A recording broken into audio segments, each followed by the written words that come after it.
Jadi mulai dari batang yang tua, terus yang paling muda, terus yang sedang, saya pernah berproses semua. Dan seperti sekarang sudah ada ya yang size Sito, Mame, Small, L, XL, XX. Saya ambilkan contoh simple untuk waru India saya yang ini.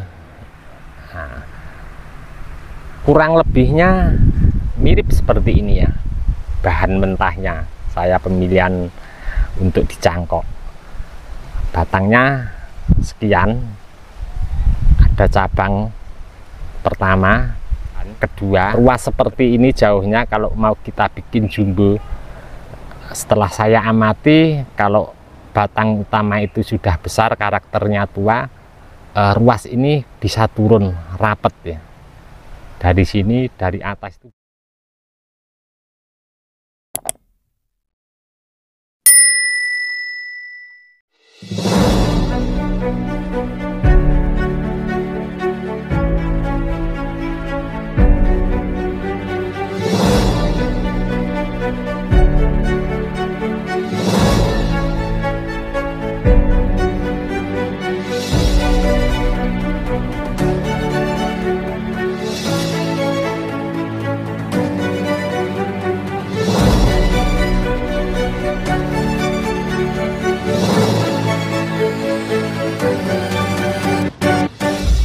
Assalamualaikum warahmatullahi wabarakatuh. Jumpa lagi bersama saya di channel Bonsai Gembong, tentunya di channel Belajar Bonsai Bersama. Oke sedulur bonsai, mudah-mudahan kita semua selalu diberi kesehatan dan juga dilancarkan rezekinya. Cuaca hari ini sangat lumayan ekstrim, mataharinya panasnya full. Sekarang sudah lepas dari jam 12. Saya tadi berkegiatan di kebun ground bonsai. Sekarang berteduh ya, jeda sejenak sambil ngopi. Pas saya istirahat di bawah pohon ini waru berteduh, saya sempet cek-cek HP.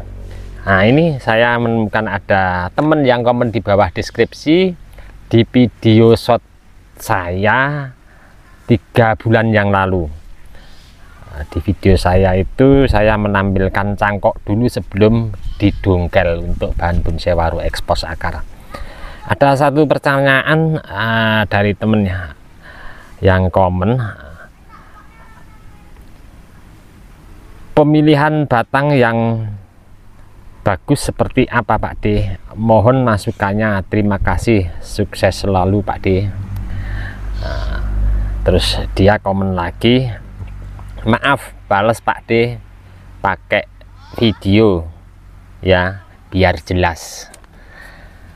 Oke, untuk menanggapi temen yang komen di bawah deskripsi, tapi sebelum saya mau sampaikan terkhususnya untuk temen yang ada pertanyaan, sebelum dan sudahnya saya minta maaf untuk teman-teman yang mungkin komen-komen di bawah deskripsi di video saya sebelumnya belum bisa saya tanggapi satu persatu ya, mungkin karena keterbatasan apa yang saya dapat dari ilmu bonsai, ataupun mungkin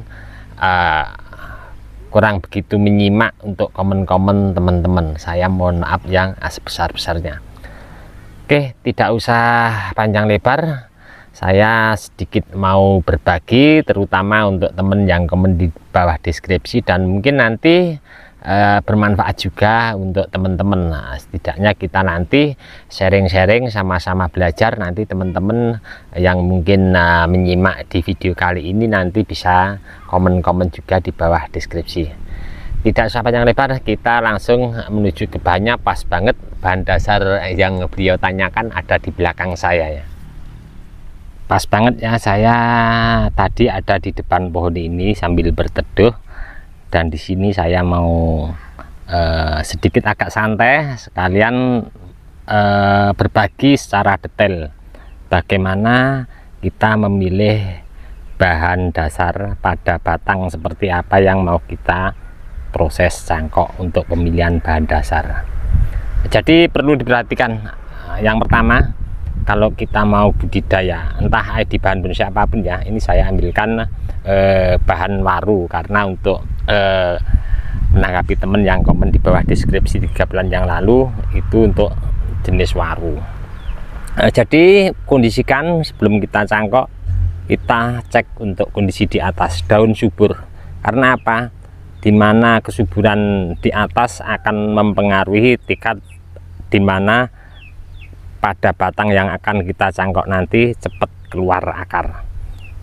Nah, saya mau ambilkan satu contoh pemilihan bahan dasar untuk batang seperti apa, terus nanti sedikit mungkin konsep ya, terus cara cangkoknya juga seperti apa, ada di jauh sebelah sana ya.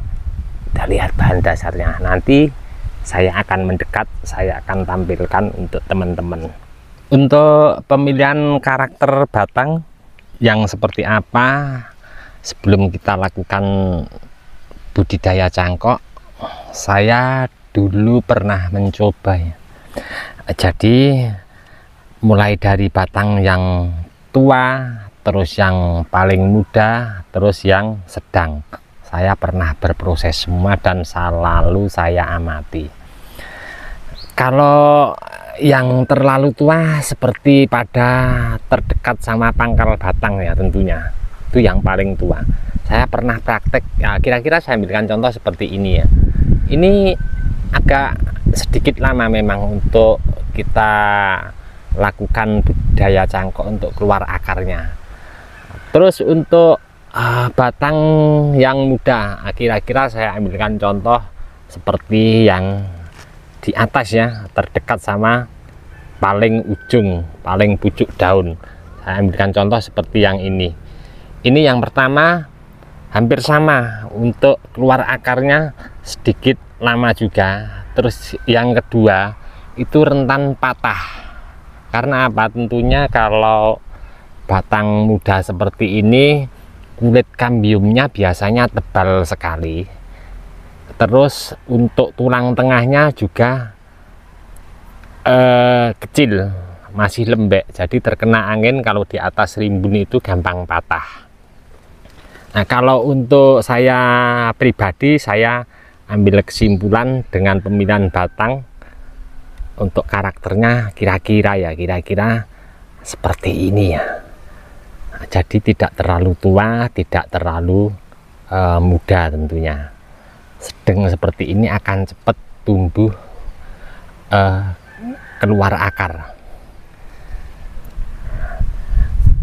Dan untuk langkah berikutnya mungkin kita menentukan konsep. Dalam arti konsep di sini karena kita berbudidaya, berproses pemilihan bahan dasar dengan budidaya cangkok di lahan ground dari indukan, kita ke depan punya skala, size, ukuran seberapa besar nanti bonsai kita mau maksimalkan. Nah, seperti sekarang sudah ada ya yang size Sito, Mame, Small, L, XL, XXL, bahkan ada lagi yang jumbo. Saya ambilkan contoh simple. Untuk waru India saya yang ini. Nah, ini dulu untuk pemilihan bahan dasar memang saya ambil setel seperti ada di atas. Untuk contohnya saya ambilkan, kurang lebihnya mirip seperti ini ya. Bahan mentahnya saya pemilihan untuk dicangkok, batangnya sekian, ada cabang pertama, kedua, terus terusan los, ini los pucuk. Untuk kerapatan luasnya pun kurang lebihnya hampir mirip-mirip seperti ini. Tapi untuk saya lakukan pengupasan, spasi dari cabang pertama ini dulu agak sedikit jauh di bawah sini. Jadi saat saya cangkok keluar akar, panen, saya tanam di polybag, siap masuk ground, saya pecah batang dengan ketinggian sekian. Nah, kurang lebihnya seperti ini ya. Kemudian saya lakukan tahap demi tahap proses untuk memaksimalkan bahan dasar bawah dengan saya banyak belajar dari teman-teman, dan akhirnya seperti pada gambar yang saya tampilkan di depan tadi. Jadi saya setelah amati secara detail untuk dimana kita berproses nanti size sebesar apa mau kita maksimalkan bahan dasar kita atau bonsai kita. Kalau ruas rapet dan tidaknya, untuk seperti yang sudah ada saya praktek hasilnya di lahan, ruas seperti ini jauhnya kalau mau kita bikin jumbo, setelah saya amati, kalau batang utama itu sudah besar, karakternya tua, ruas ini bisa turun rapet ya. Dari sini, dari atas itu bisa rapet kalau kita bikin jumbo. Tentunya lebih baik kita usahakan kalau kita mau budidaya cangkok, karakternya seperti ini ya, kurang lebihnya ini lumayan ruasnya rapet seperti ini ya.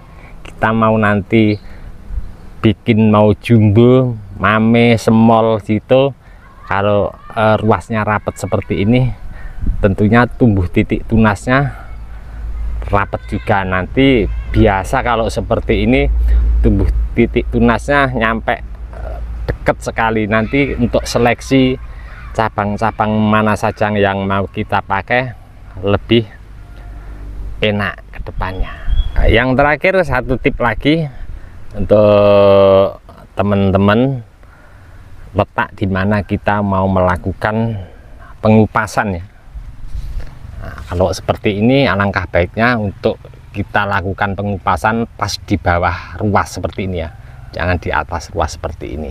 Biasanya kalau di bawah ruas seperti ini, akar itu kebanyakan akan tumbuh di titik-titik pas ruas seperti ini. Tapi teman-teman nanti juga bisa ya praktek, seandainya ada 3 bahan yang sudah dipilih, bisa dilakukan pengupasannya di seputaran sini, terus bisa dilakukan di sini. Nanti kita lihat perbedaan hasil tumbuh keluar akarnya, bagusan yang mana. Jadi kita setidaknya praktek ya, nanti kita bisa tahu hasilnya seperti apa. Sudah saya sampaikan menjawab pertanyaan di video short saya 3 bulan yang lalu untuk temen yang komen di bawah deskripsi. Mudah-mudahan bermanfaat, dan terlebih untuk teman-teman yang mungkin menyimak di video saya di channel Bonsai Gembong yang saya sampaikan tadi, mungkin ada kurang lebihnya atau penyampaian kurang tepat, saya mohon maaf, karena di sini saya juga masih banyak belajar juga, mulai belajar dari berproses di lahan ground, terus belajar dari media sosial, entah itu dari Facebook, YouTube, atau dari teman-teman terdekat yang lebih senior tentunya. Oke, cukup sekian dulu dari saya di channel Bonsai Gembong. Untuk teman-teman yang selalu menyimak, mensupport di video saya ucapkan banyak-banyak terima kasih. Tidak bisa saya sebutkan satu persatu, dan untuk teman-teman yang komen-komen di bawah deskripsi mungkin belum bisa saya tanggapi satu persatu, saya mohon maaf, mungkin karena waktu juga keadaan. Mudah-mudahan di video saya sebelumnya selalu memberi informasi, motivasi, semangat untuk teman-teman terus berkarya dan berbudidaya. Dari saya di channel Bonsai Gembong, cukup sekian dulu. Salam satu hobi, salam budidaya. Assalamualaikum warahmatullahi wabarakatuh.